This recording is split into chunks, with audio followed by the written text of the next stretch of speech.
According to Facebook, having a video in your Facebook post will generate a whopping 100% more engagement than just a plain text post. Your website is 53% more likely to appear on the first page of Google if you have a video on it. Now, these are just two of a bazillion different reasons why you need to use videos in your marketing efforts if you aren't already doing so. See, over the past few years, online video has grown from being a cool tool to a must-have tool for online marketers. Your site visitors do not simply enjoy the videos, they expect them. Now, I don't have fancy cameras or tons of filming equipment, so how can I make a great video? Luckily, these are not required to make a video that will rocket your website to page 1 of the search engines or get loads of free traffic to your offers. The first step in your video creation process is to decide, what do you want the message of your video to be? Are you training? Are you selling? Or just looking to show off the cutest puppies in the whole world? Well, thanks to the internet and some free tools you can get from a simple Google search, you can do any or all three. Now, what I'm talking about here is screencasting. Screencasting is basically capturing your computer screen or parts of it, and the output or outcome of this screen capture is a video. Now, how fancy your video ends up being depends on the software and or the methods that you use in your screencasting. Technically, there are many different elements that make up a great screencast video. Bumpers, zooming in and out or not zooming at all, cursor movement, and so on. But it all boils down to video content and audio content and the quality of both. Of these, in my opinion, the audio quality is the most important because you can almost get away with a very bad quality video if the audio quality is perfect. But if you have the perfect video quality and the audio quality is terrible, then you can pretty well bet that most people will tune out of that video very quickly. Now, in order to get the high quality audio required for a good video, you need to begin with the proper microphone. Now, there are many options out there when it comes to buying a microphone, but the bottom line is that you should be looking for a USB microphone and not the type with the small pointy type of connector like what you would plug into your cell phone. Now, the cost of these USB microphones can be just a few bucks, like $10 or so, to several $100s.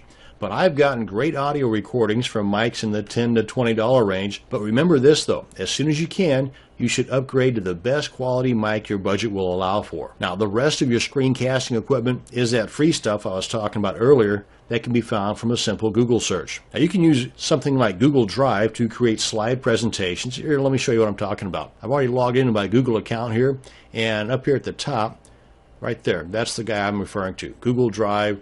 And you come over here to create, click on presentation, and it's just like PowerPoint slide or the equivalent in something like OpenOffice. But this doesn't cost you anything and you don't have to download anything. It's right there on your Google account. And I've already done one here as an example and titled it My Awesome Video Slide. So we'll open that up. And this is it. Now, just as an example, let's say that your marketing video is on a product that you're creating or have created, and it's an ebook. What you can do is just take snippets from that ebook and make your slides or your script, or you can just write out the script, totally up to you. But what you would then do is you would take little bits of that script and put on each slide. You don't want to burden the slide here with a whole bunch of text. Matter of fact, even better yet, you may want to summarize that paragraph into a couple of sentences. Then you would read that paragraph while showing this one slide. That way it may not come across as if you were just simply reading the text off of the slide. Some people don't like that, some people it doesn't matter, but that's just another idea. The bottom line here though is that once you have a presentation created of a whole bunch of slides, you just select each slide individually, come up here to File, go to Download As, choose whichever image format you prefer. I would go with the JPEG myself. Then you just download each one of those slides in an image format to your computer. And what you can do now is create the audio. You could use something like Audacity. It's completely free. I'm not sure if they have an option for Macs or not. I'm a Windows kind of person, so I'm not sure. And once you have this downloaded and installed, this is what it looks like here. You've got your pause, play, stop, and your record button. What you could do is just open this up, hit record, then you just start reading from that script that you created those slides from. Come on up here to File, click on export. This is grayed out because they don't have anything in there. But whenever you click on export, it will export in as a WAV file, and then you can use a program like Windows Movie Maker, or if you're on a Mac, I believe the equivalent is iMovie if I'm not mistaken, and you then import each one of those images as well as that WAV file. Then you just sync that WAV file, the audio portion of your video, so that it matches with each one of these slides. Come on up here to this button here, click on Save Movie, then you select the option that's best for what you are wanting, and there's your video. Now sure, there are more detailed steps involved, but for the most part, these are the basic steps you can take to create your marketing video, with the only expense being for your microphone. And remember, the more videos like this that you make, the more shortcuts you're going to discover, and the better your end product will be. And remember, practice makes perfect. That's going to bring us to the end of this video on the basic makings of a marketing video.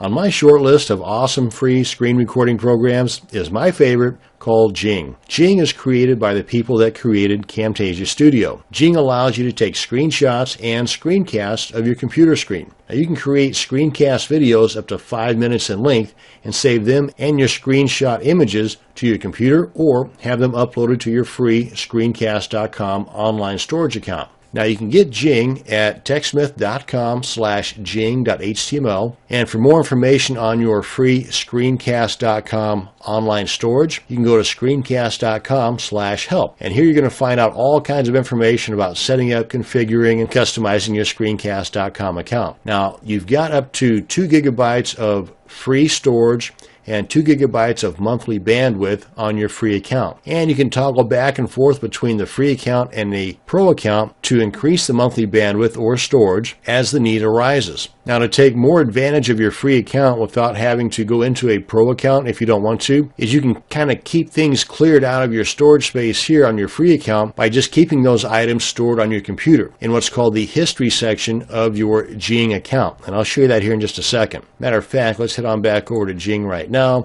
And let's say you've got this downloaded and installed. Once you do that, it's going to pop this little sun looking thing up onto the top center of your computer screen. Now you can left click, hold, and drag this guy around to wherever you want on the edges of your computer monitor, either the top or the bottom, the left or the right side. The only place I found this does not stick is in the corners. And by the way, there's plenty of tutorials here on the Jing site that covers in-depth details on how you can get the most out of your Jing software. But if you come up here and we click on capture, you get these little crosshairs that come up. Let's left click, hold, and drag your mouse to where you want to capture, be it a video or an image. And whatever you end up capturing is going to be stored in the history. Let's go and X out of this.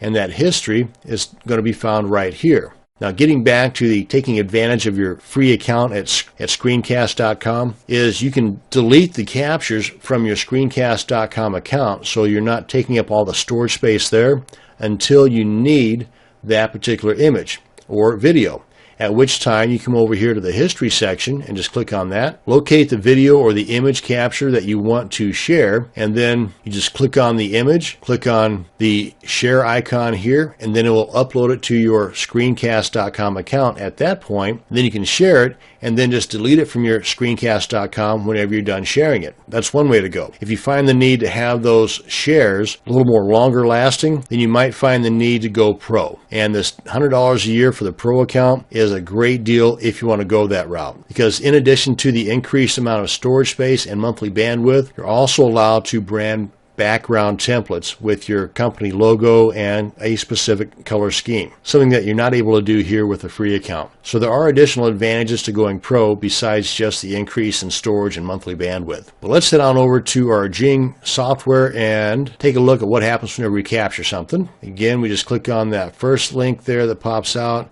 and just select the area that we want to capture. And if we want to capture this as a video, we click on this. Or if we want to capture this as an image, we click on this. And let's say we're clicking on the video and we're about a minute into our 5-minute limit, and we figure out that we just screwed something up, but we want to keep this same area. We can click on this redo button and it will keep this same area intact. It'll just start the video over again. And if you decide that this is not the area that you want to capture, then you can just click on this here to cancel the whole thing out. Let's go ahead and capture this as an image and show you some more of the formatting options that are available to you here. You can change the color, you can highlight, you can frame something in, you can add text or arrows, all kinds of cool stuff here. Title it any way that you want. If you have the Snagit software, which is a kind of like Jing only on steroids, and this does cost you as well, but you're able to edit this using Snagit. You can also edit this using Camtasia Studio if you have that particular software. But these buttons here allow you to either upload it directly to your Screencast.com account, you can save it to your computer, you can copy it, or you can cancel the whole thing out. Now here's something that's pretty cool too. You can even customize the Jing buttons here. Click on this guy, click on New, and this is where you can either upload it to a YouTube account and it will add the YouTube button here, or Twitter, or Facebook, or Flickr, FTP, and so on. And again, there's plenty of tutorials at the Help Center for Jing that will walk you through this entire process. And let's go ahead and cancel this out here. And coming back up here to our little sun guy, we've covered the history, we've covered the capture, and right here, the third guy under More.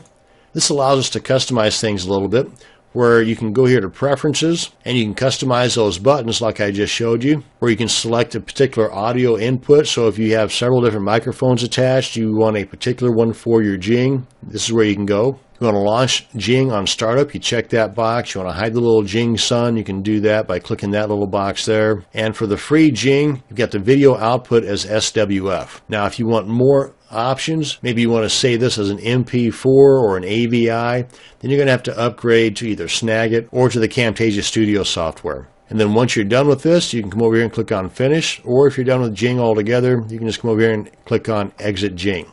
You'll get this little pop-up here, and yes, bye-bye Jing. And that's going to bring us to the end of this video on an introduction to Jing. Thank you very much for watching, and you have a great day.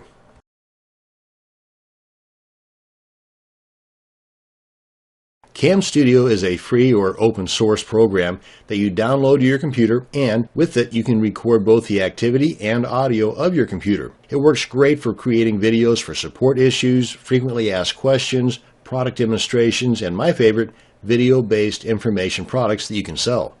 Did I mention Cam Studio is free? Cam Studio is not Camtasia Studio. They are nowhere near related to one another except the closeness of the name. Cam Studio is only a recorder, where Camtasia Studio is both a recorder and an awesome editor, but it is going to set you back about $300. And oh, by the way, Cam Studio is free. In this video, I'm going to go over some of the basic settings to get you on your way to recording your videos with Cam Studio. Now, there are a ton of different settings you can adjust to your specific needs, so my goal here is to point you in the right direction if you want to deviate from any of the settings that I'm going to show you here in this video. So let's get to work.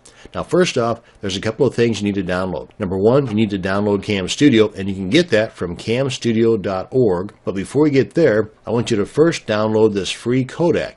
Now what a codec is, it's kind of like a zip program for videos. Without using a codec, the raw video that you're recording for say a 30-second video might end up being somewhere around, let's say 200 gigabytes. It's a bit of an exaggeration, but bear with me here. With the codec, that same video, without reducing the quality whatsoever, might be 2 megabytes. Yeah, that big of a reduction. Again, a bit of an exaggeration, but I think you get my point. So with the proper codec, you're going to have the same quality video at the end, only it's going to be much smaller in file size. Now there's a ton of different codecs out there you can choose, so I would say if you're open to suggestions, I would go with FFD Show, and you can get that at sourceforge.net/projects/FFD Show, and it is free, so don't worry about it. Come on in here, download this, install it, and you'll probably have to reboot your computer for it to show up inside of your Cam Studio software. So once you got this out of the way, come on back over here to Cam Studio, scroll on down the page here a bit, and of course read all that stuff. And this first green button is the one you want to download your Cam Studio software. At this point, it's version 2.7. Now you'll probably see this guy right here. It's another codec that is suggested by Cam Studio, but I'm suggesting that you don't use this one. It's totally up to you. I've never used this, so I can't speak personally about how good or not good it is, because you see, Cam Studio comes with a limit of 2 gigabytes before it crashes.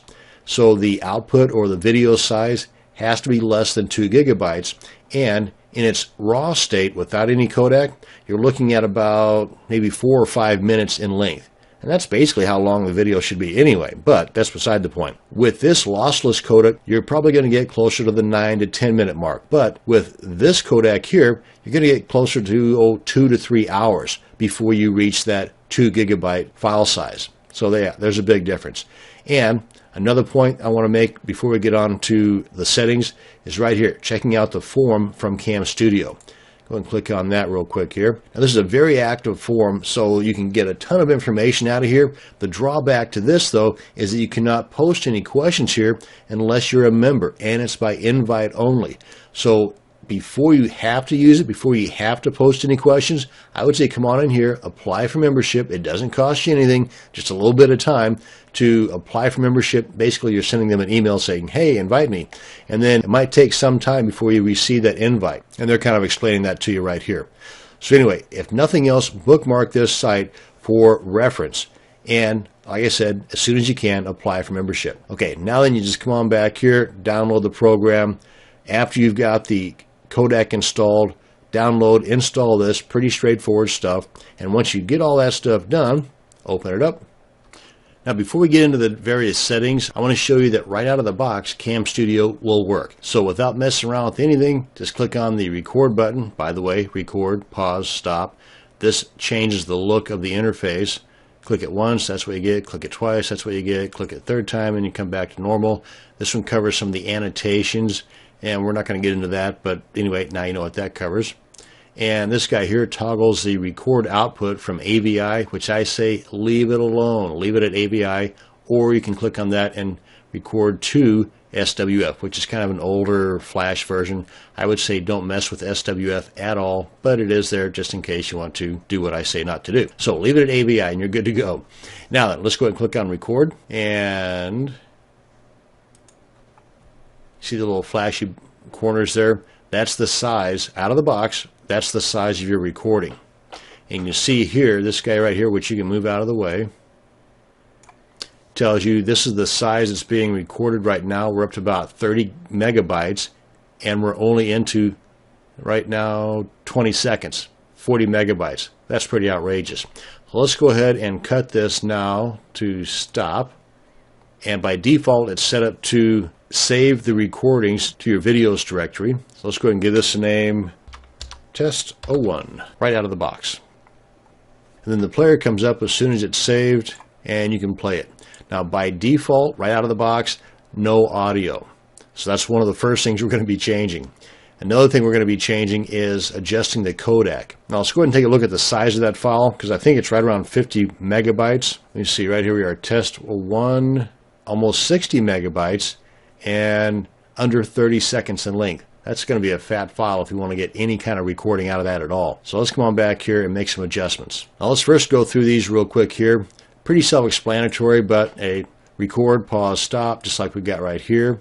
Region, by default it's fixed region. I would say leave it at that. Well, let's go ahead and click on this so we can make some adjustments to the size. Now my suggestion is to go HD, that's high def, and that's 1280 by 720. 1280 here, 720 in height.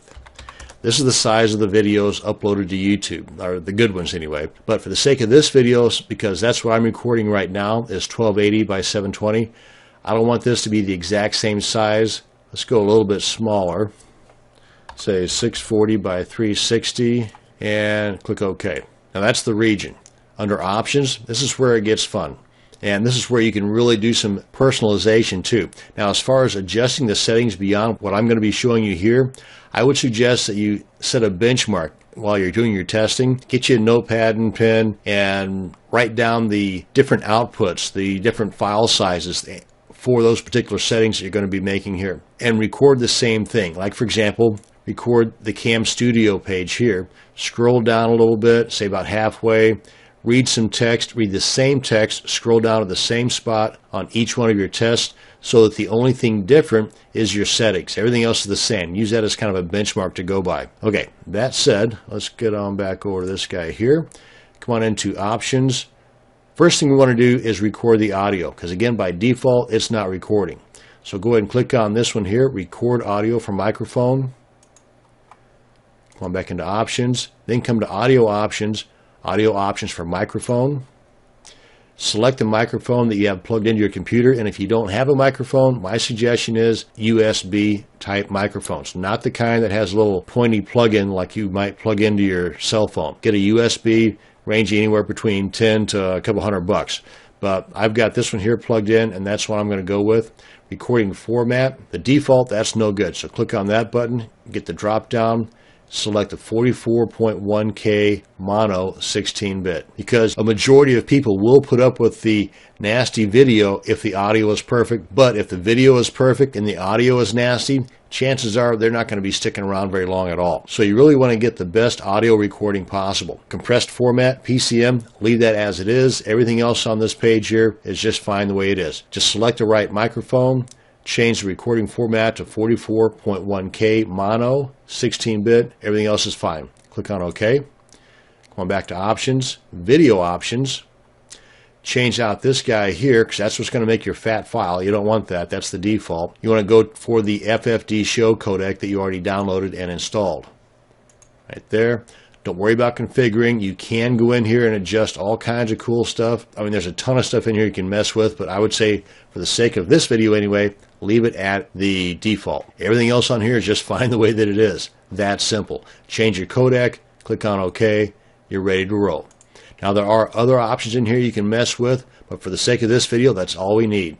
Turn on the audio to microphone, adjust the audio output, come into video, change the codec, you're good to go. Click on record. And let's move that in here. There's our flashy corners there. And you can see here the time elapsed. We're going to shut it off at a little under 30 seconds so we can compare it to the 27-second part of the first video that we recorded. And let's come on up here, get ready to stop. And there. Okay, so we're pretty close anyway. Let's go ahead and save that as test 02.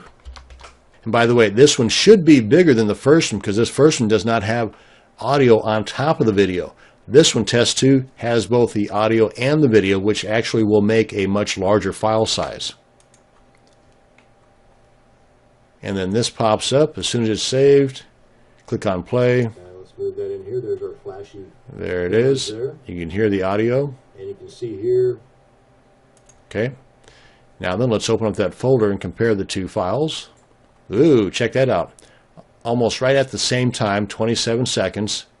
But this one here with audio, under 3 megabytes. This one here is under 60 megabytes. So you can see the big difference there in just changing that codec. So those are the basic settings for your Cam Studio output. Stick with those and you'll do perfectly. Again, you can go in and play around with it, make other adjustments if you find the need to.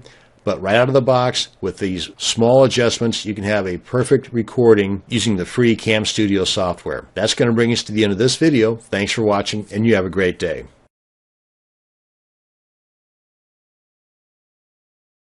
This video is going to walk you through the use of a free screencast video recorder that is web-based, meaning that you do not have to download it to your computer, which also means that it's going to work either on PC or Macs. Now, there is an option for you to download the application if you'd like to do that, but you will have to manually update that downloaded version every time that new versions are released. The name of this free screencasting tool, if you haven't guessed yet, is Screencast-O-Matic, and you can get there by typing screencast-o-matic.com in your browser bar here, and you can put in either with or without the dashes, doesn't matter, because they own both domains, and you'll just end up back at this particular page. Anyway, once you're here, you've got two options. The free option, if we scroll down here, you can see the comparison between the two.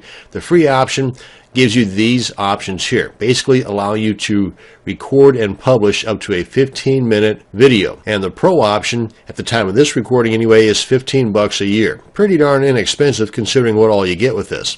And there is no maximum record time, and you can see all the additional options here. The biggest option, in my opinion, for going Pro, which again, $15 a year is nothing, is that your videos are not branded with the Screencast-O-Matic logo. You can have your logo on there. And I guess there is a maximum because it says right here you got up to 2 hours per upload. And 2 hours is a pretty long video. I'm guessing that would be more along the lines of recording webinars and the like. So you can see here the comparison between the two. And if we scroll back up to the page here, you do have to have an account to log in, but again, it's totally free. And if you click on login, that'll bring you to the registration page or the login page if you've already got an account here.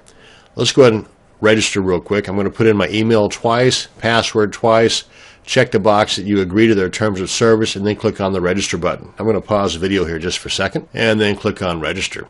Now you can see that you're logged in whenever your email address is up here in the top right. And at this point you can just start your recording by clicking on Start Recording. And here, by the way, is where you can download the application to your computer and launch it from there. And you get these little warnings that pop up. Now I am in the Chrome browser, so you might get different warnings, if you will, on different browsers. But let's go ahead and close this guy out here. And then on this one here, you want to click on this box here that you accept the risk and you want to run this application. And you get this guy popping up again. Let's go ahead and close him out. Run applet. And then we have this guy pop up here, and this is our recording area right here. As you can see right now, we're not recording, but you start the recording by hitting this red record button here. Let's go ahead and get this guy a little bit more onto the screen here. As you can see, you can do that just by hovering over the center area here where you get the 4 arrows in your cursor, and just left click, hold, and drag it to where you want. And you can also further adjust it by clicking on these here. You can also adjust the screen size here with some presets. And as far as the microphone, you can select various microphones if you have different ones on your computer set up. But right now I've got the primary sound capture driver. This is one of my microphones here. I'm going to go ahead and select that one. And if you got a webcam you want to record from, you can do that here. And at this point, let's go ahead and start recording. Get our countdown, 3, 2, 1, go. There is our recording, and a nice red border here so you can see what is being recorded. You got the timer right here with a limit of 15 minutes, which really in most cases is plenty, especially if you're recording for a tutorial or a support issue, or even for videos you're going to be selling. Okay, let's go ahead and click on done. Then you get this to pop up here, and you can preview it by clicking on and a nice red the play button here so you can see what is being recorded. Go and pause that. And again, this is the free version here, so you don't have a lot of the editing options over here to the right. But right now you can publish to Screencast-O-Matic, publish to YouTube, or publish to video file, which basically is just downloading it to your computer. And once you click on that, you have the option of choosing MP4, AVI, FLV, or GIF. Myself, I would go with either MP4 or AVI because those are a higher quality output than what you would get from the Flash or the FLV or the GIF. Besides that, with these guys here, you can always convert these later on to FLV. And you can also choose the output size here. You wanted to add some notes. Again, this is the video file that you're downloading. If you had something like you're wanting to upload this to Screencast-O-Matic, you would want to title it, add a description, and if you've got various channels, then you can select the one that you want this particular video to be uploaded to. And it all would kind of boil down to the purpose behind the video. Were you recording it for a support issue or a frequently asked question, in which case a lot of this stuff doesn't really matter because you're only going to show it to either one person or it's going to be on your site for answering questions. If you're going to be recording this video for posting it on your site, then yeah, you definitely want to be thinking about search engine optimization as you're filling out these blanks here. But all this stuff is pretty self-explanatory here. Once you get all the T's crossed and the I's dotted, come on down here and click on Upload to SOM. And you've got the process taking place here where it's encoded first and now it's uploading to your account. And once it's uploaded, it gives you this cool little link here where you can either left click on it and go to that video, or you can left click here and as it says in the little pop up there, copy link to clipboard. Then you can come on back to your browser, paste it, and go. And here's the video. Go. There is our recording. And a nice red border here. And that's going to bring us to the end of this video on the walkthrough for Screencast-O-Matic. Thanks for watching, and you have a great day.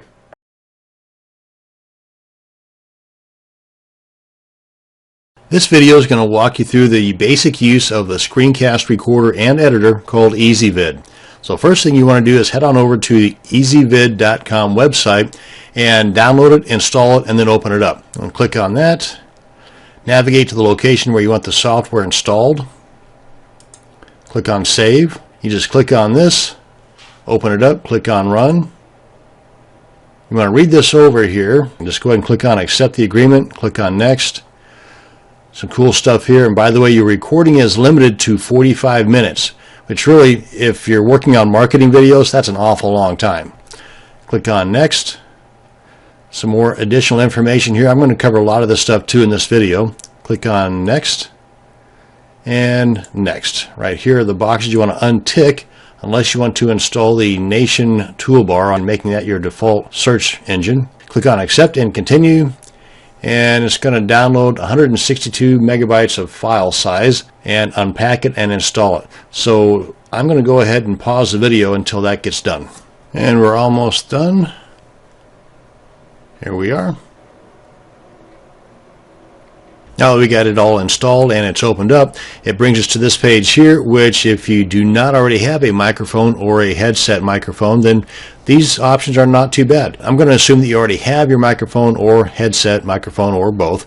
And moving on down to step 2, you can also show your love by donating some money to EasyVid through your PayPal account. And if you want to stay informed on important updates to EasyVid, which I would suggest doing, go ahead and put in your email address here, click on subscribe, and for additional information that I may not be covering in this video, you've got some video tutorials here and more of them down here on what's labeled as step 5. Let's go ahead and dive into our EasyVid software. Now this is our EasyVid recorder and editor. Now one thing you want to keep in mind here is that whenever you add anything to the timeline here, behind the scenes, EasyVid is automatically going to convert things so that it will be playable in high definition on YouTube, because the only output here is an upload to YouTube. But I'll show you a workaround here before the end of the video on how you can save your video to your computer. Without that workaround, the only option you have is to upload it to YouTube, and once it's there, you'll be able to share it on other social medias, and from YouTube you can download it to your computer. But with what I'm going to show you, you can actually save it to your computer. So it's totally up to you, whatever route you want to go. So let's go ahead and create our first screencast. Come on over here and click on the capture screen.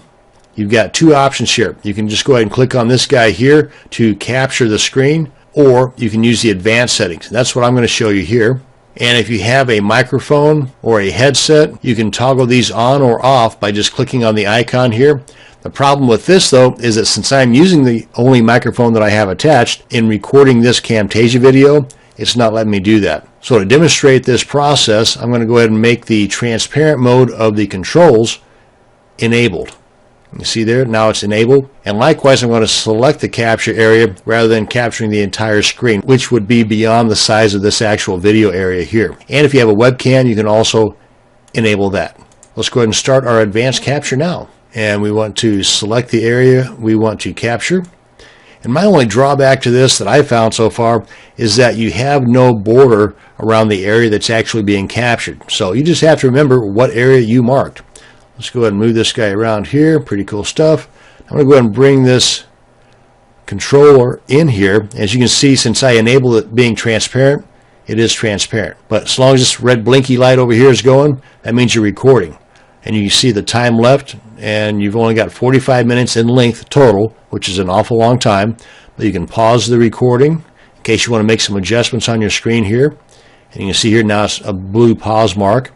And whenever you click on stop, that's actually going to stop the recording and bring what was recorded into the EasyVid timeline for editing. And this is a cool tool as well. You can click on draw, and you get this that pops up here. So you can either click on the paintbrush and just start drawing to your heart's content, making your arrows or whatever other kind of boxes that you want to draw, if you can draw. And you right click to get rid of that, and then you can just left click on one of these stamps in here, blap, blap, blap.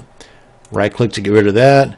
Left click on one of these other stamps. You want to bring attention to something on your screen. There you go. And if you don't do anything at all, then within a few seconds they're going to disappear. Like so. Awesome tool. Click on that to get rid of that. And I think that's pretty much all I need to record right now. Let's go ahead and click on stop. Now let's go into the editing part. And you can see down here at the bottom of the screen the process of the bringing it into the timeline. And if I had the microphone hooked up, then it would have the green bar down here showing that there was audio captured as well. But I can go ahead and click on this guy here to record my voice. As I'm going along here, you see the green bar is being added right there. And once you have the audio captured in here, there's a lot more cool stuff you can do, and I'm going to show you that here in just a second. Keep your eyes open right up here on this bar. As soon as I get done recording, you're going to see some additional features pop up there. And click on that to stop. See those additional features? You can add audio effects to the audio down here in the timeline. For example, play. Right there. And once you have the audio captured in here, there's a lot more. Oh, and by the way, you can barely hear it, but you've got the music going in the background. Let's try that one.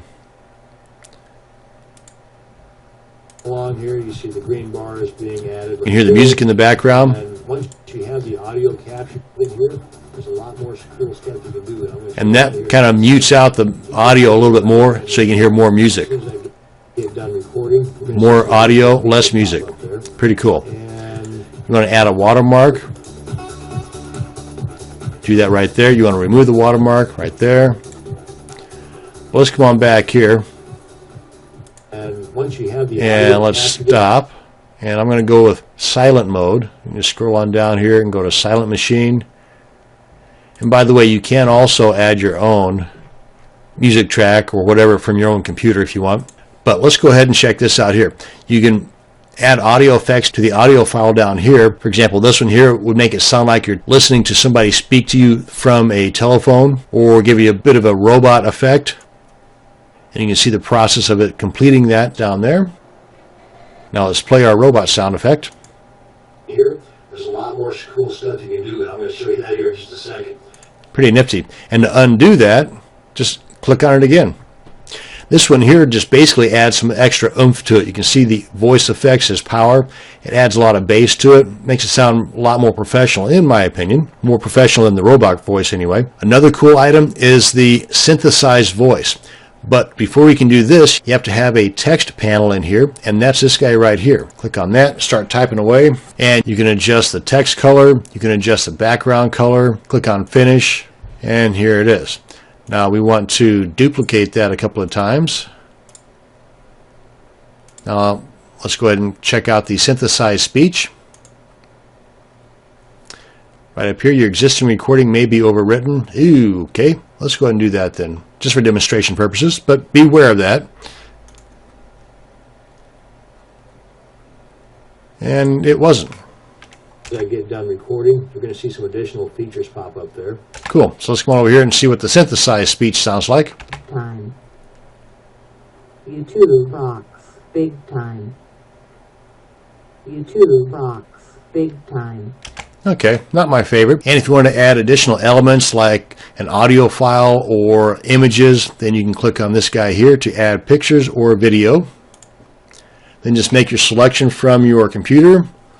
We want to add this guy, we want to add this MP4, and click on open. And what it's doing here is it's making each one of these items here high def ready. Now that we've got our project pretty well completed the way we want it, and by the way, you can select these guys, right click, and do some additional editing if you wanted to split this up so that you could move this guy here over here. But one other thing too I want to mention to you before we get to rendering this video is you can adjust the speed of the video as well. For example, this segment right here, I'm going to right click on that, then hover over speed, come on down here and left click on 600%. And now then, that entire video clip is going to go 600% faster than normal. And that's basically all the editing elements that I could think of, but let's go ahead and save our project. Your previous project has been saved. Okay. Now let's go ahead and just delete that little segment there. Click on this guy here to load that project back up. And you've got three options here where you can delete the project, you can duplicate it, or you can edit it, which will bring it back into the timeline, which is what we want. Now we want to upload it to YouTube. Now here's something I want to point out is that this is going to do two things. It's going to render your video. Once you click on agree, click on continue. You're going to want to log into the Gmail account that you have associated with your YouTube channel. And once you do that, then EasyVid is going to start to render your video. It will then upload that rendered video to YouTube. But if you want to save it to your computer, you have to cancel the process after it's been rendered, but before the upload is complete. And then click on sign in. Then click on accept. Make your choice of the quality. And I would always go with the best quality, but that's just me. Click on start. As you can see here, it's rendering the video. And once this is uploaded to YouTube, you will have an option to share this video with several social media sites like Twitter, Facebook, and a couple other ones too. I don't remember right offhand. But frankly, I don't want this mishmash to be on my YouTube account, so I'm going to cancel it here in just a second as soon as it's done rendering, and then I'll show you where to look in your directories to find the saved video file on your computer. Now it says uploading to YouTube. Right here's where I want to cancel. Click on confirm. Now then, let's navigate to the location of that hidden folder. Go to the documents section. It should be right there at the top, or at least ways it is on mine. If yours is sorted by the name of the folder, then just go to EasyVid, open that up, go to projects, open that up, and I believe it's going to be in number 1. Yep, that's the biggest file. Let's go ahead and open that up and go to final. And it's a WMV file. Now, if this is what you're wanting to save, then you just copy it from here and paste it wherever you want. And then I would go ahead and rename it to something more descriptive than just final. Because no matter what you name your video here, whenever you go into the documents library to find the saved video file on your computer, it's going to be named final, and it's going to be a WMV format. Let's go ahead and double click on that to open it up. And there it is. As I'm going along here, you see the green bars being added right there. And once you have the audio captured, and there you go. And that's going to bring us to the end of this video on the basics of using EasyVid, Screencast Recorder, and Editor.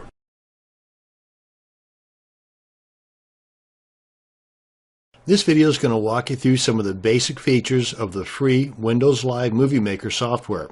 Now, Windows Live Movie Maker is the newer version of Windows Movie Maker. So depending upon what version of Windows operating system you're working with would depend on if it says Windows Live Movie Maker or Windows Movie Maker. Now, whenever you go to download the Windows Live Movie Maker, assuming you don't have it on your computer already, what will happen is you'll end up downloading what's called Windows Essentials, which includes a couple of different programs. Windows Live Movie Maker, Windows Live Messenger, Windows Live Mail, and I think there's a photo gallery thing in there too. We'll cover that here in just a second.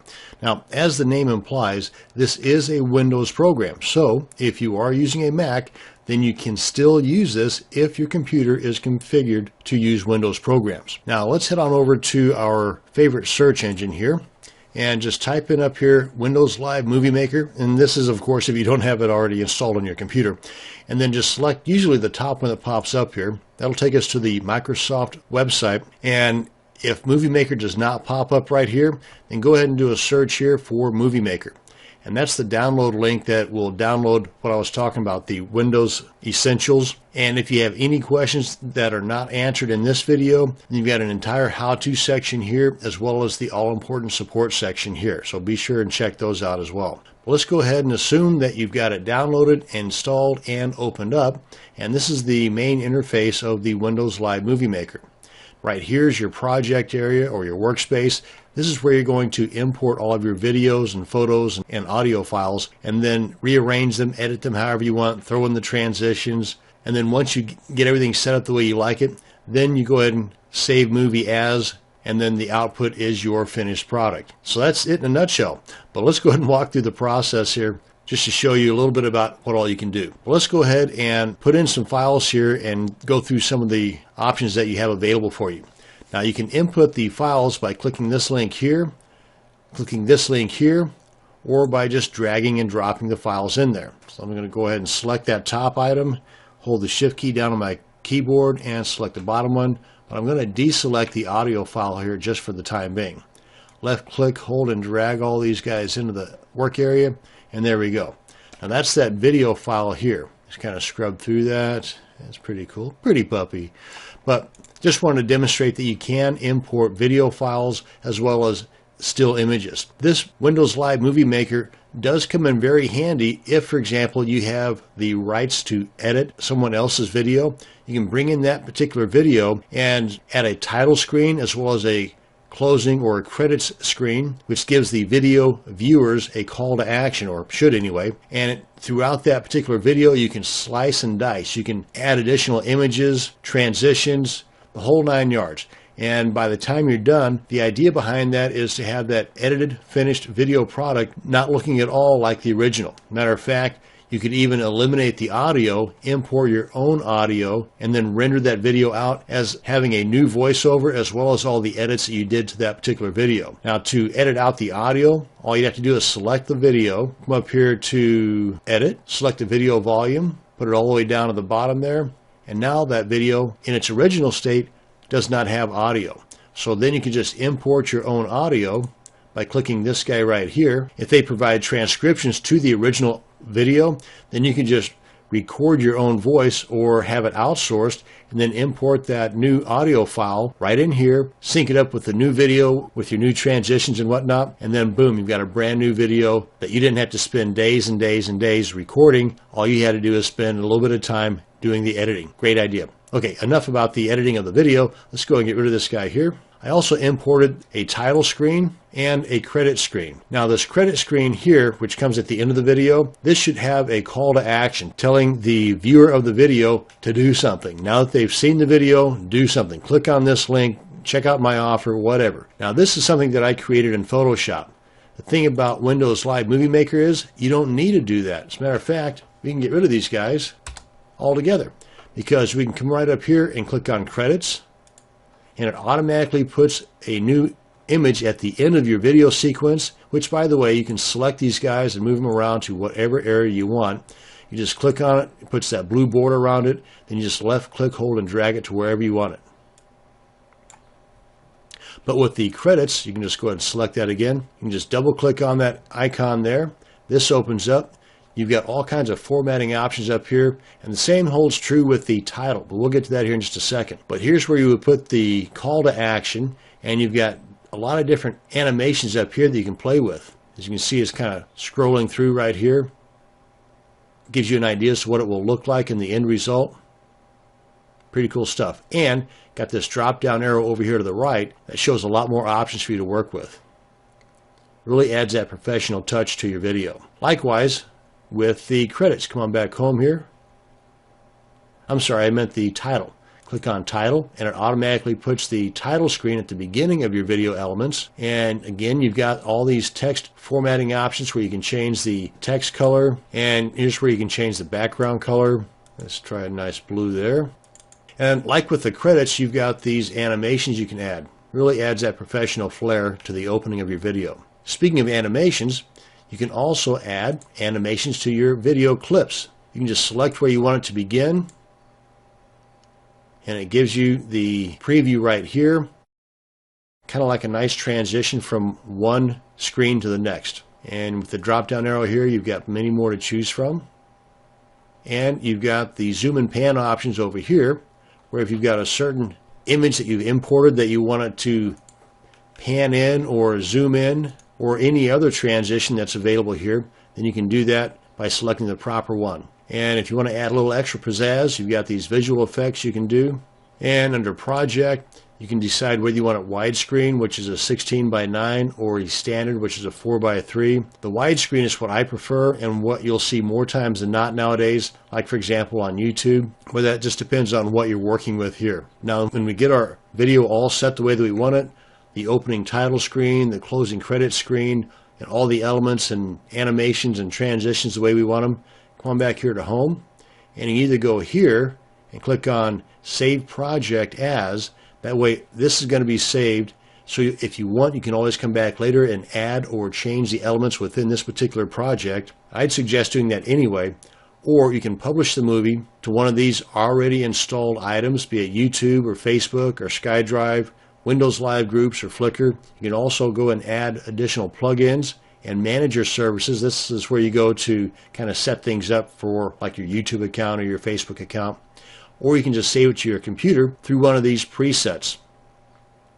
And down here at the bottom, you've got custom settings, and you can even create your own custom settings here. So let's go ahead and try this guy here, since that's the setting we have. Click on Save. And of course, depending upon how big your video is, would depend on how long it's going to take. And this one's not too big, so it didn't take long at all. Now there's a lot more to Windows Live Movie Maker than what we covered in this video, like adding particular themes, taking a snapshot of the preview window, adding a webcam video, and some of those presets we looked at earlier. But if you have questions about any of that stuff, hit up that how-to section on the Microsoft Movie Maker page I showed you at the beginning of this video, and most all of your questions should be answered there. If not, you got that support section. That's going to bring us to the end of this video. Thank you very much for watching.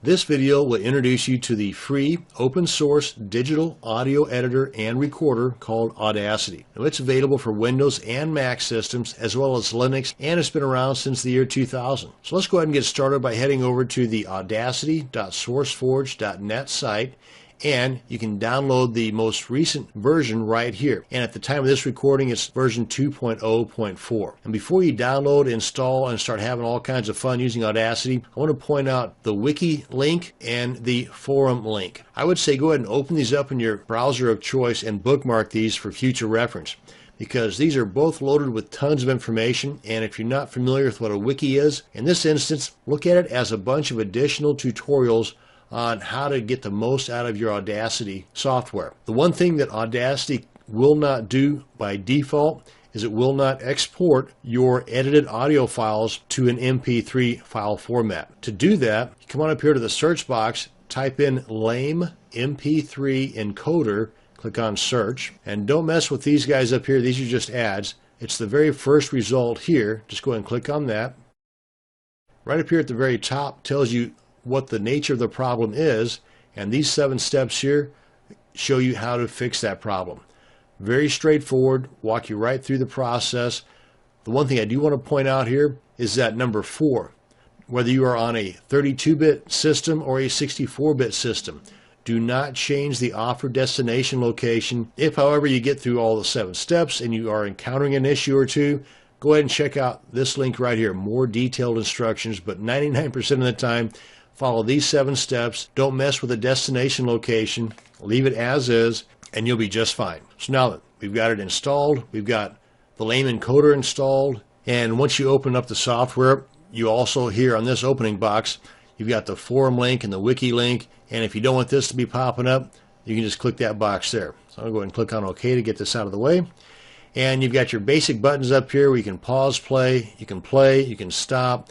You can skip to the beginning, you can skip to the end, and here's your record button. And whether you're recording an audio file or you're importing and editing an existing audio file, you've got tons of stuff up here that you can work with. And since I don't want this video to get close to 2 hours in length, I'm only going to show you a couple of the items that I work with. And by all means, refer to those tutorials on that wiki page as well as that forum page for any additional help. So let's go ahead and import an audio file. Come over here to open.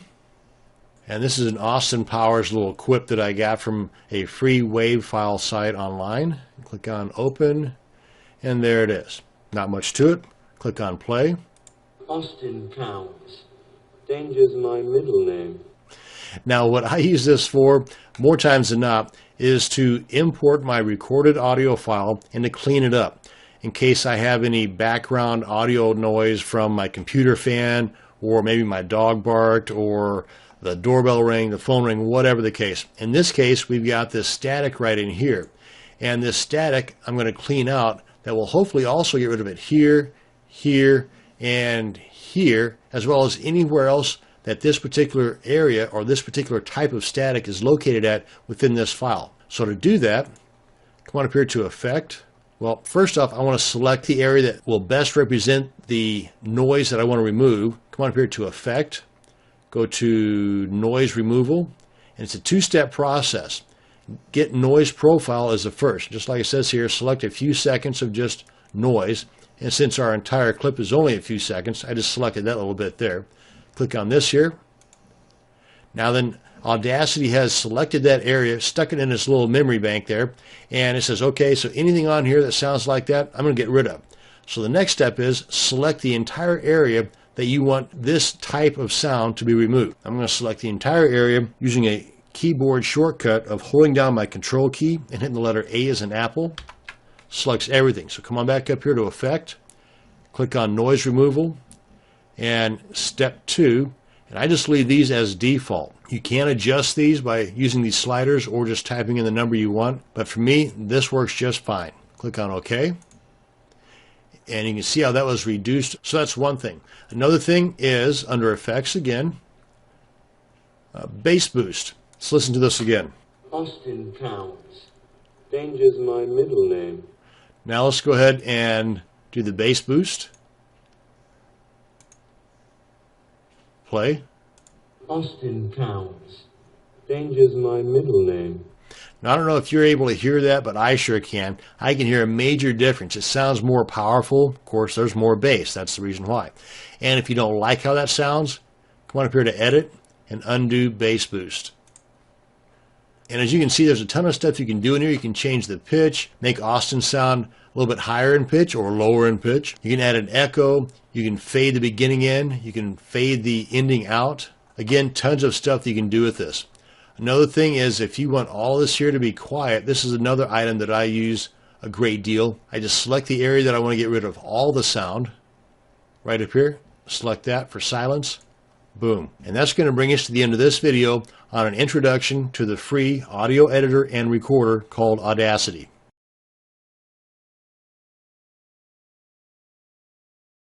Now, there are a whole lot of uses for the free software called Handbrake, but this video will show you how to use Handbrake to optimize or compress your video for streaming on the web. So the first thing you want to do is head on over to handbrake.fr and download the most recent copy of the software.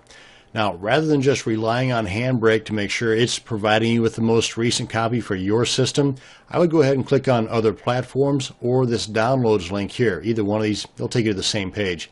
That way you can make sure that, for example, if you're on a Windows operating system, that you're downloading the proper one for your particular system, be it 32-bit or 64-bit. Likewise, you can also get the one for the Mac or for any of the other systems here. Now, before we leave this page, I also want to point out that over here under the support link, there's a couple of places that I would like for you to open up in your browser and bookmark for future reference. I'm only going to be touching on one particular aspect of this software, and there are so many more. So open up the user guides and FAQ page, as well as the community forums page, and go ahead and bookmark those, so whenever you get the time, come on back here and check out the many other options available to you in using Handbrake to help you with all your video needs. So now then, you've got it downloaded, you've got it installed, and all that's pretty straightforward stuff, by the way. Now go ahead and open up your Handbrake software. And let's get this guy up here in the video. And you've also got these presets over here, and you can even create your own custom presets as well. So the first thing we want to do is bring in our source, or the video file that I want to compress.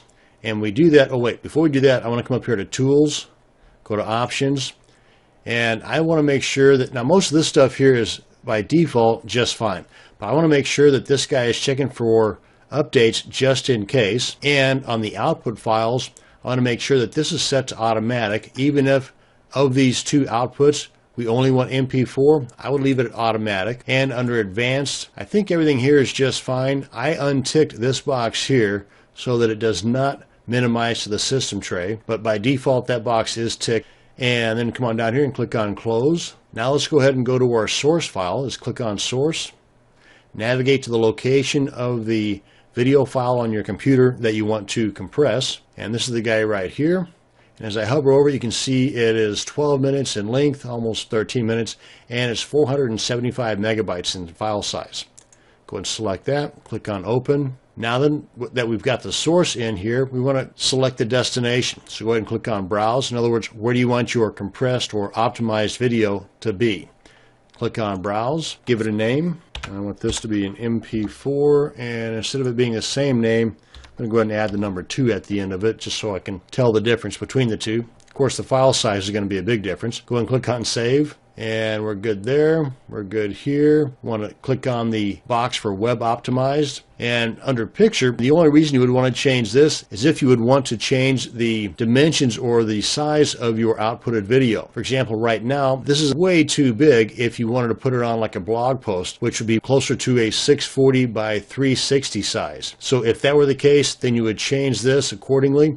And of course, that would also reduce the output size as well, or the file size. But I'm going to go ahead and leave this alone. Filters, I'm going to leave alone. Video, I'm going to tick this box here. I'm going to leave this at constant quality. The number 20 is just fine. And you want to make sure that these are set for H.264 and same as source. I'm going to go with constant frame rate instead of the default variable frame rate. Audio, I want to change that from 160 to 128. And advanced, I'm going to go ahead and change the default reference frames to 4, and that's it. It's really that simple. Come on up here, click on Start, and depending upon the speed of your computer, you know what's under the hood, would depend on how long this is going to take. But through the magic of video editing, this is not going to take very long at all. And now we're just about done here. We're going to compare the original video file with our optimized video file, and almost there. Okay, I think we're done. Yep, let's go ahead and pull this in here to show you the end result. This is the original right here at 487 megabytes.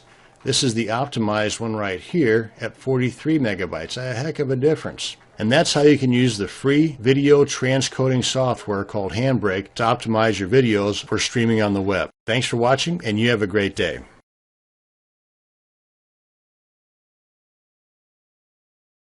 FreeMake Video Converter is much more than just a free video converter. This video will walk you through just some of what FreeMake can do and point you in the right direction for you to be able to squeeze even more awesomeness out of your FreeMake software.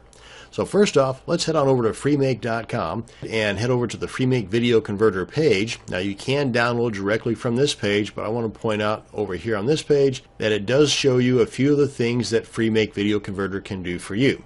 Now, as far as learning more about the total awesomeness of FreeMake Video Converter, you can come on up here to the how-to section, click on that link, and I would suggest bookmarking this page because there's a ton of stuff on here that you can learn more about the FreeMake Video Converter than what I'm going to be able to provide to you in this video. So let's go ahead and check out the downloads. The video converter is one that I want. I'm going to click on this link here. Now I've already downloaded it to my computer. That's why this has the number 1 in parentheses. But I want to go through the entire process with you, so just go ahead and click on Save. And the download is complete here. Now I'm using the Chrome browser, so if you're using a different browser, then it may not look exactly like this. But to get this guy to load up, just go ahead and single click on it. This pops up, click on Run. And the screen's going to go dark, and maybe some of the stuff is going to show up on the video, maybe it won't, but it's pretty straightforward stuff. Choose the language, and I believe I can get rid of this now. And then eventually this guy is going to show up. Frankly, I don't want to have anything more on my computer than just what I'm actually installing right now, and that is the FreeMake Video Converter. So I'm going to uncheck this box here, click on Next, and if you go through the standard installation, FreeMake will go ahead and automatically install the AVG toolbar, which is a pretty good antivirus software, but I've already got the antivirus software, so I don't need this. So I'm going to go with the custom installation and untick both of these boxes. Click on Next, and I don't need my PC any faster than what it is. It's pretty fast already. I'm going to untick that box, click on Next. And just to make sure that I'm not adding anything extra, I'm going to go with the custom installation and install the browser plugin. That's fine. And create the desktop icon. That also is fine. Because if I find that I don't want the browser plugin, I can always go into the settings of my browser, be it Chrome or Firefox, and either disable or delete it altogether. So that's fine. Click on Next. That's fine. Click on Next. And now the installation process. And by the way, at the time of this recording, this version of FreeMake Video Converter is 4.0.4.4. And after this gets down to 0, then it's going to go through some more of the installation process. So depending upon the speed of your computer, it depends on how long the entire installation process will take, but no more than just a couple of minutes tops. And at this point, I just want to make sure that box is ticked because I do want to launch the video converter right now. Click on Finish. And then the browser pops up wanting you to send them some money. And then this is the actual software interface itself. These are all ways in which you can bring your content into the FreeMake Video Converter to do the converting. So whatever product or content you have up here, you would choose down here the item that you want to convert it to. The first item I want to show you is creating a photo slideshow, which might come in handy if you've got a bunch of images of a birthday party or a wedding reception, or maybe a bunch of images of a product that you're about to launch and you want to put them all together as a slideshow video to maybe add to the back end of another video. Whatever your imagination can think of, you can do it if you've got enough images and even a background audio track. So come up here and select Photo and navigate to the location of the images you want in your slideshow. Now I'm just going to select all these guys here. Click on Open, brings them all in here and creates our slideshow. Now if you want to edit this a little bit, I'll show you that here in just a second, but right now I want to add a background audio because by default there isn't any. Click on that. So by default, you only have these two options here, the no audio and add audio. Add audio, just select that, navigate to the location on your computer where you've got your MP3 or your WAV file or whatever audio file you want, and then select it, just like I've done here. Now then you can come on over here to preview, and while in the preview, you can play, you can stop, you can fast forward, fast rewind, and so on.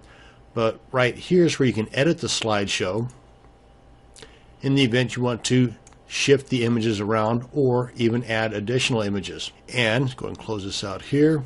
Right here is where you can adjust the interval between those images. By default, it's at 5 seconds. I'm going to move this up for the sake of speeding up the video to 2 seconds, but you can move it up to as much as 20 seconds or down to as low as 1 second each. Now let's go ahead and preview this.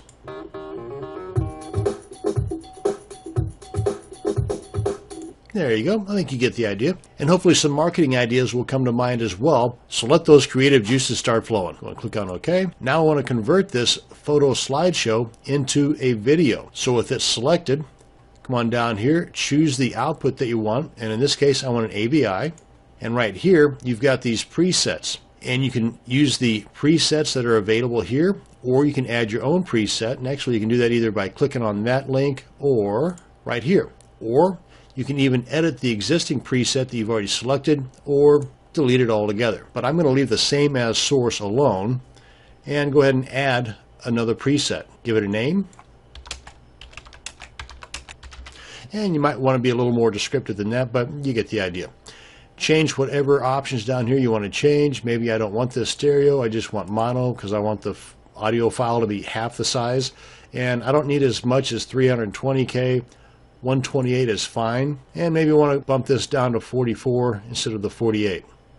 Everything else looks good. Wait, frame rate, I think I can get around with 15. I'm not sacrificing much quality with the images. Now if this were a video of people moving around, then yeah, I might want to keep that as high as possible. Click on OK, and there is my new preset. Now if I don't like this, click on the X to delete it. Now you want to select the location of where you want to save your video. And you can just select this guy here, navigate to that location, give it a name, click on Save, and click on Convert.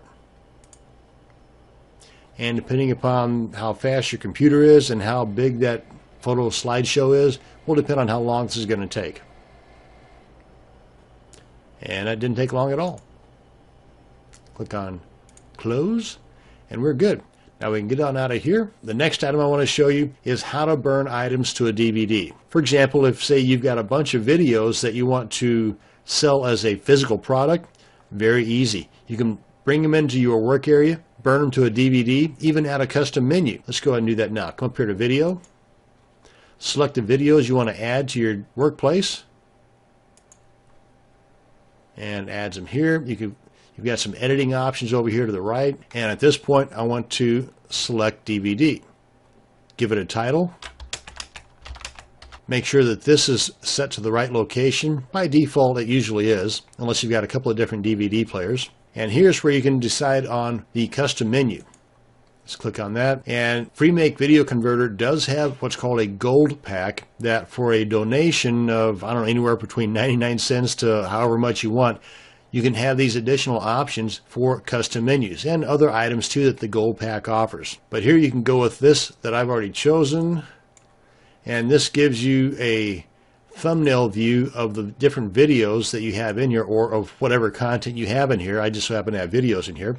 And this is the title, and you can even opt to change the background. Or if you just want a text menu, pretty simple, or no menu at all. And then click on Burn. How simple is that? Now another idea behind this is that you can put content in here so that you can save it off of your computer. That way, in case sometime down the line your computer hard drive fries, well, you've got all of your important content saved on this DVD. Go ahead and get on out of here. Oh, and by the way, if you want to get that gold pack, come on up here to Help, select Gold Pack, and that'll open up where you can make that purchase. And come over here to Edit and Remove All. And that's just a few items out of the many that you can use your FreeMake Video Converter to do. That's going to bring us to the end of this video on the introduction to the FreeMake Video Converter. Thanks for watching, and you have a great day.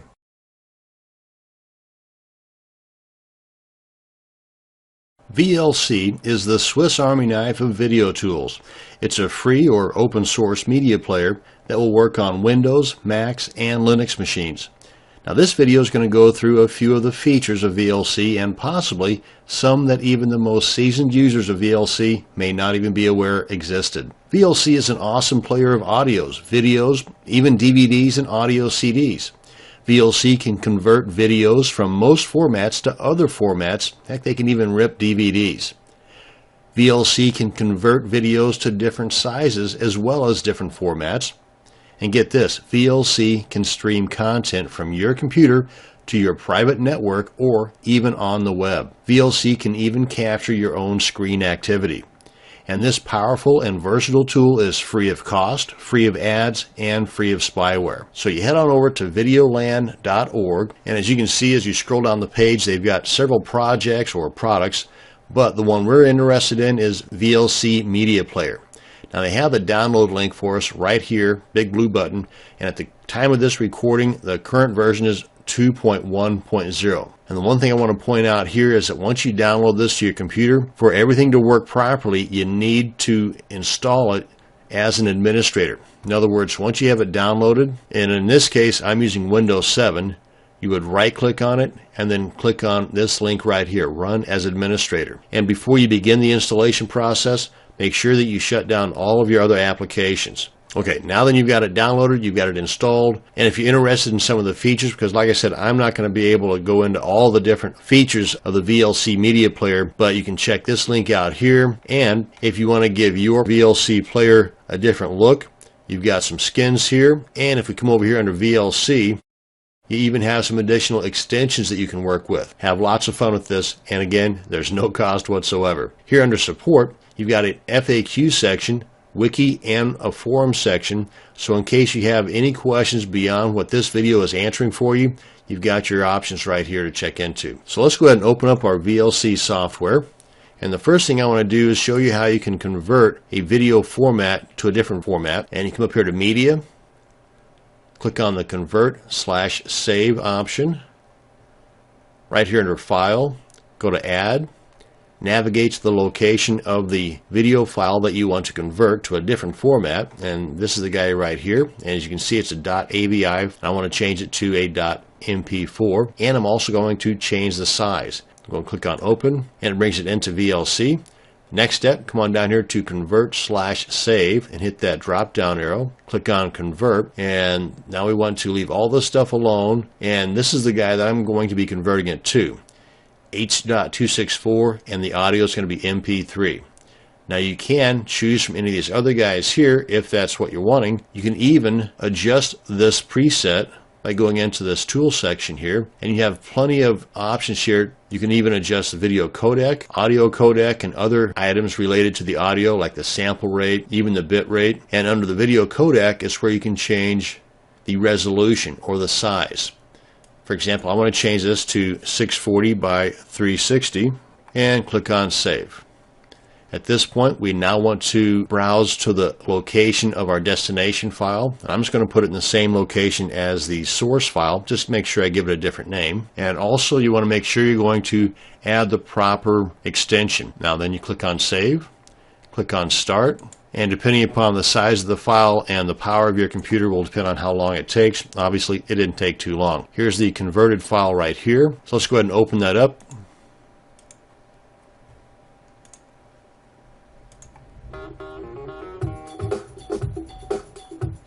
Very good. So I want to also show you how you can capture your screen activity, something that a lot of people just aren't aware that VLC Media Player can actually do. Come on back up here to Media, click on Convert and Save. Let's go and get rid of this guy here. We're done with him. But this time you want to come over to the Capture Device and click on Desktop. And I'm going to change this to 10. Now you can change it to whatever you want, but the higher the number, the more juice it's going to take out of your computer to work properly. But also the lower the number, the more pixelated or lower quality your capture is going to be. Now this time we click on this guy here and we want to click on Stream. Then click on Next. And under the new destination, you've got these options here, which by the way, if you're going to be streaming content from your computer to the internet, then you might want to check out the HTTP, but that's something that's a little beyond the scope of this video, but I will point you in the right direction here in just a minute. But I'm just going to go ahead and click on Add, and File will be my destination. Browse to the location where I want that to be saved, and I want to give that file name a name, and I want to save it as a .mp4. Click on Save, click on Next, and if you want, you can even activate the transcoding and change the format to something else. But I'm going to leave it as is. And then just click on Stream. Now at this point, it is recording the screen, and just move things around here just to show that it will work. And you got the counter right here, and let's go and click on Stop. And let's go to Media, Open File, and there it is. So you can see it captured the entire screen, which shows me recording this. Now, as far as streaming content from your computer or server to other computers on your network or to computers on the internet, rather than me taking an additional 20 or 30 minutes to explain that in detail, I'm going to go ahead and refer you to our friends over at Google and have you just do a search for how to stream using VLC Internet Streaming Server, and make sure that you select videos, and if videos are not showing, then just go to this More tag, and then videos should be right up close to the top. But under videos, under this search, you're looking at the first couple of results that pop up here. These will explain to you in a couple of different steps how to serve the content on your computer to a private network or to other computers on the internet. And as I mentioned earlier, if you have any questions whatsoever that were not answered by this video, come on over to the support section on videoland.org, check out the FAQ, the wiki, or the forums. That's going to bring us to the end of this video on an introduction to the VLC media player. Thanks for watching, and you have a great day.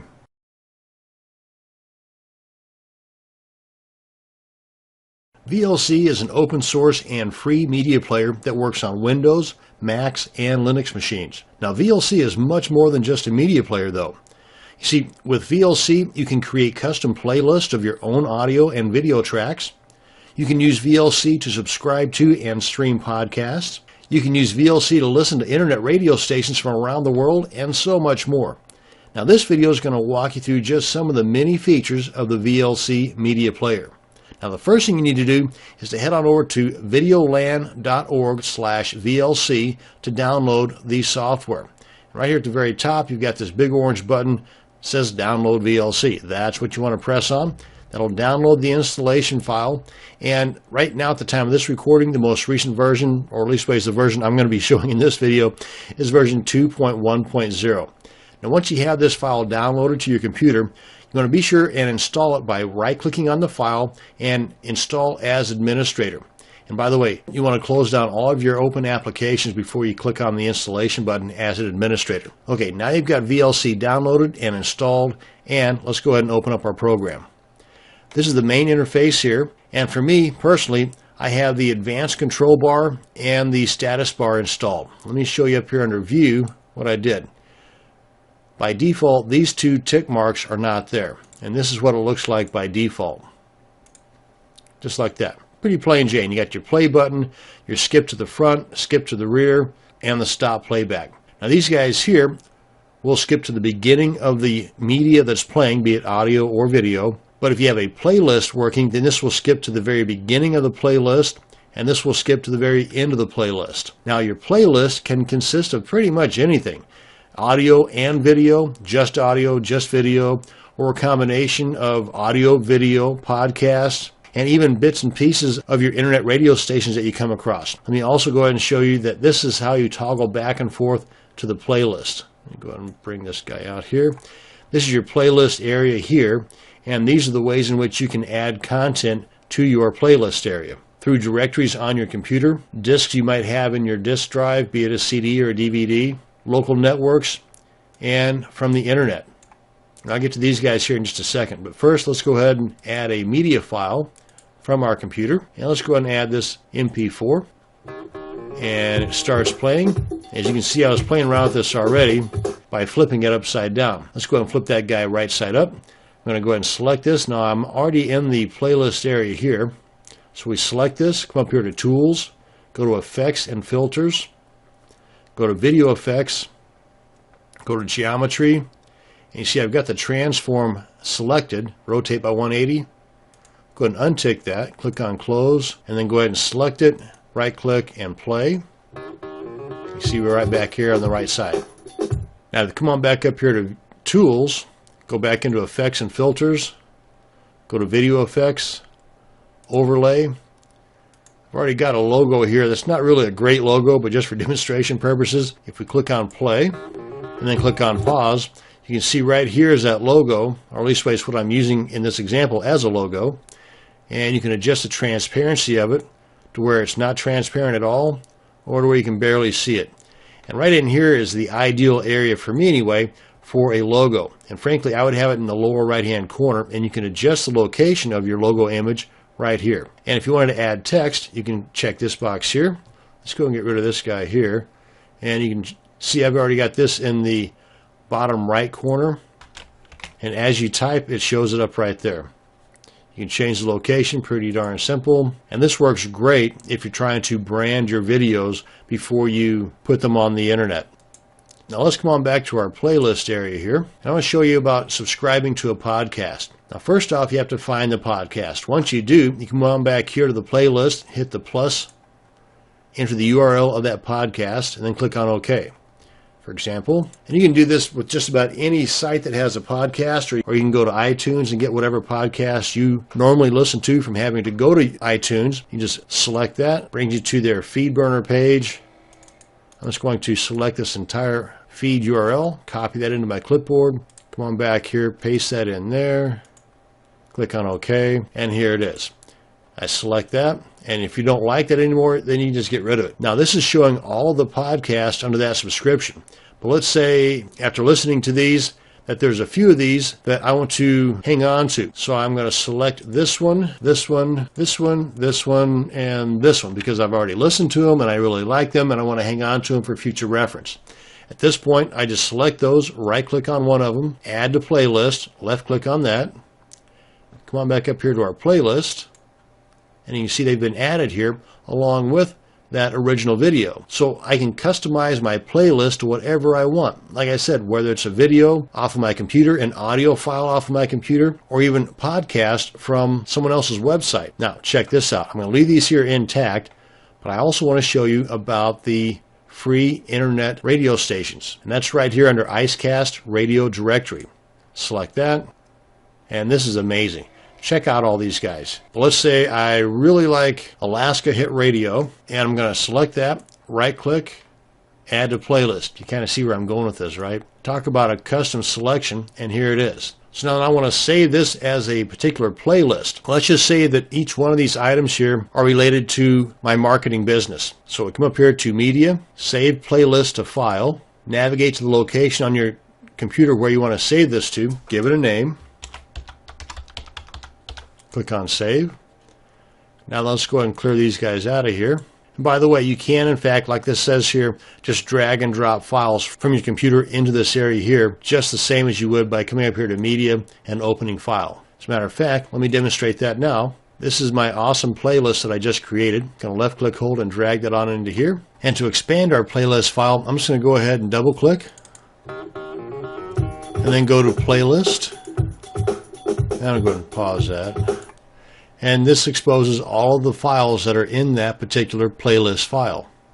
Now at this point, if I find that maybe this particular item in our playlist is best suited to be at the very beginning of our playlist, select it and just drag it on up to the very top, and there you go. And if you want to get rid of one of these items because you find that maybe it's just not suitable for this particular playlist, you want to add it to a different playlist, then you just select it and remove selected, or just simply select it and hit the delete key on your keyboard. And again, these are just a few of the many features that you have access to with the VLC Media Player. And this is going to bring us to the end of the VLC Media Player video.